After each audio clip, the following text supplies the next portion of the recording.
شروع اللہ کے نام سے جو بڑا مہربان نہایت رحم والا ہے۔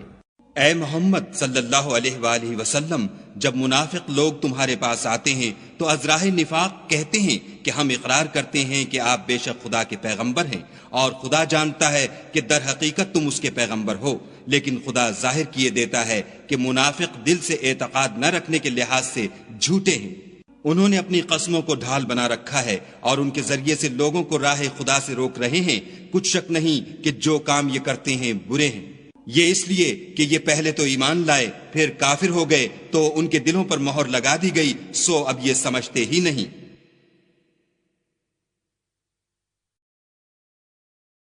اور جب تم ان کے تناسب اعضا کو دیکھتے ہو تو ان کے جسم تمہیں کیا ہی اچھے معلوم ہوتے ہیں، اور جب وہ گفتگو کرتے ہیں تو تم ان کی تقریر کو توجہ سے سنتے ہو، گویا لکڑیاں ہیں جو دیواروں سے لگائی گئی ہیں، بزدل ایسے کہ ہر زور کی آواز کو سمجھیں کہ ان پر بلا آئی۔ یہ تمہارے دشمن ہیں، ان سے بے خوف نہ رہنا، خدا ان کو ہلاک کرے، یہ کہاں بہہ کے پھرتے ہیں۔ اور جب ان سے کہا جائے کہ آؤ رسول خدا تمہارے لیے مغفرت مانگیں تو سر ہلا دیتے ہیں، اور تم ان کو دیکھو کہ تکبر کرتے ہوئے منہ پھیر لیتے ہیں۔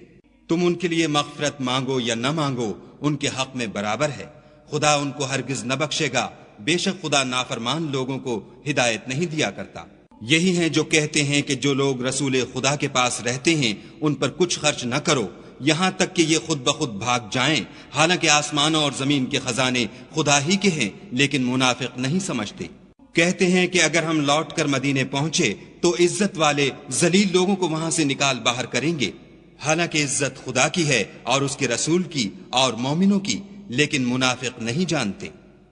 مومنوں، تمہارا مال اور اولاد تم کو خدا کی یاد سے غافل نہ کر دے، اور جو ایسا کرے گا تو وہ لوگ خسارہ اٹھانے والے ہیں۔ اور جو مال ہم نے تم کو دیا ہے اس میں سے اس وقت سے پیشتر خرچ کر لو کہ تم میں سے کسی کی موت آ جائے تو اس وقت کہنے لگے کہ اے میرے پروردگار، تو نے مجھے تھوڑی سی اور مہلت کیوں نہ دی تاکہ میں خیرات کر لیتا اور نیک لوگوں میں داخل ہو جاتا۔ اور جب کسی کی موت آ جاتی ہے تو خدا اس کو ہرگز مہلت نہیں دیتا، اور جو کچھ تم کرتے ہو خدا اس سے خبردار ہے۔